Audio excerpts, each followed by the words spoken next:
વિપુલભાઈએ કહ્યું કે 2-5 મિનિટ શિક્ષણ એજ્યુકેશનનું ઇમ્પોર્ટન્ટ વિશે થોડું તમે વાત કરો. મને 2 મિનિટ આપવામાં આવી છે. હું 2 શબ્દો જે કહું આપ સૌ શાંતિથી સાંભળો. એજ્યુકેશન કેમ ઇમ્પોર્ટન્ટ છે, એજ્યુકેશન કેમ જરૂરી છે. આપણને આ સ્કૂલ દેખાઈ રહી છે ને, ખાલી સ્કૂલ નથી, તમારા અને આપણા બાળકોની ઘડતરનું એક કેન્દ્ર છે. સ્કૂલનું જ્યારે આપણને આઝાદી મળી પછી સ્કૂલોનું કામકાજ ચાલુ થયું. એના પહેલાં લોકો શિક્ષણ ઝાડ નીચે લેતા હતા. તો એ વખત એમનું કેન્દ્ર ઝાડ નહોતું પણ શિક્ષણ લેવાનું હતું. કે શિક્ષણ લઈ રહ્યા છે. આપણે અત્યારે શું જોઈએ છે કે સારી સ્કૂલ હોવી જોઈએ. સ્કૂલ ઇમ્પોર્ટન્ટ નથી, પણ તમારા બાળકનું ઘડતર કેવું થઈ રહ્યું છે એ ઇમ્પોર્ટન્ટ છે.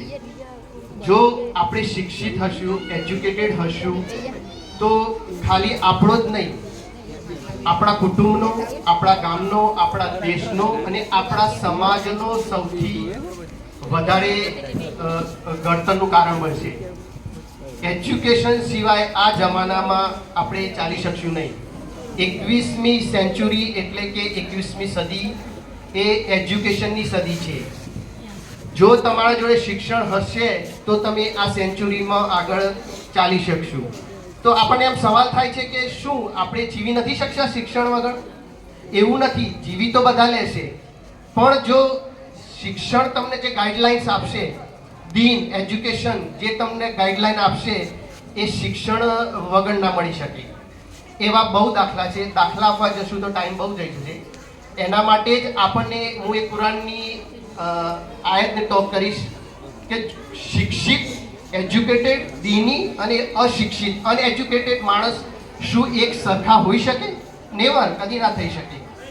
બીજું એક વાત કરીશ હું કે દુનિયાના અંદર ઇસ્લામિક વિચાર પ્રમાણે 1,25,000 નબી આવ્યા. એમાં સૌથી પહેલા જો નબી આવ્યા હતા આદમ અલી સલામ, જે આપણે માનીએ છીએ. એમને આપણી ભારતની પવિત્ર ભૂમિ પર એમને ઉતારવામાં આવ્યા. અને એમને જો કોઈ પહેલી વસ્તુ આપી હોય તો એજ્યુકેશન હતું. અને એનાથી આપણે બહુ વંચિત છીએ. જે વસ્તુ આપણને ગાઈડલાઈન કરી રહી છે એનાથી આપણે બહુ દૂર છીએ.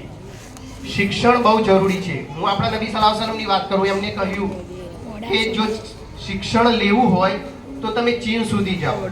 હવે શિક્ષણ એટલે આપણે એક જ શિક્ષણની વાત કરીએ છીએ. દુનિયાવી શિક્ષણ કે દીની શિક્ષણ? ખાલી દીની શિક્ષણ ઇમ્પોર્ટન્ટ નથી.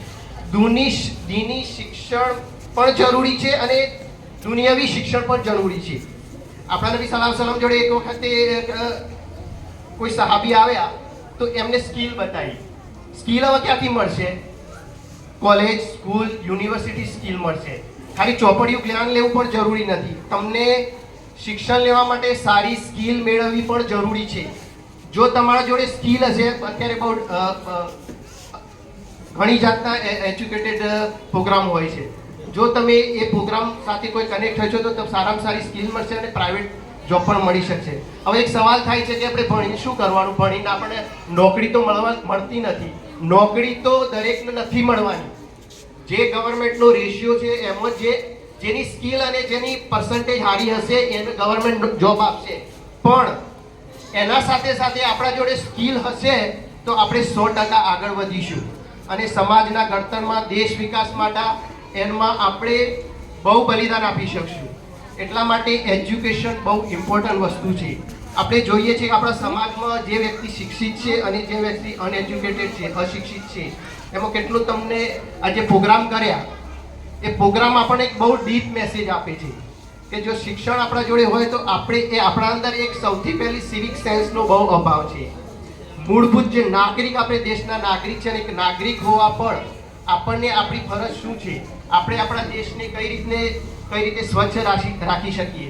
આપણા દેશને આપણે આજે આપણા લોકો, વિદેશના લોકો આપણને મજાક બનાવી રહ્યા છે. કેમ કે આપણે જે વસ્તુ આપણને કહેવામાં આવી છે એ પ્રમાણે આપણે ચાલતા નહીં. આપણે પવિત્ર ભૂમિ, આપણા દેશને પવિત્ર માનીએ છીએ અને આપણે જ એને થૂંકી અને કચરો નાખીને પવિત્ર કરી રહ્યા છે. એક સાહેબ, આપણું સ્ટેન્ડર્ડ, આપણો વિચારો એવા છે કે આપણો દેશ, આપણું પવિત્ર ભૂમિ છે અને એને આપણું એવું ડોગલા પણ કેમ?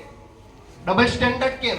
આપણે પવિત્ર પાક માનીએ છીએ આપણી જન્મભૂમિને અને એને આપણે ગંધીએ કરીએ છીએ. આ છોકરોએ બહુ સરસ મેસેજ આપ્યો. એ પણ એજ્યુકેશનનો એક ભાગ છે. ખાલી એજ્યુકેશન નોકરી મેળવવા માટે નથી, પણ સામાજિક જીવન માટે, પોતાની પર્સનલ લાઈફ માટે પણ એજ્યુકેશન જરૂરી છે. તો પોતાના બાળકોને સારી રીતે શિક્ષણ આપો, આગળ વધાવો. નોકરી મુકદ્દરમાં હશે, સારી સ્કિલ મેળવો તો ઇન્શાલ્લાહ આગળ વધશે. Thank you.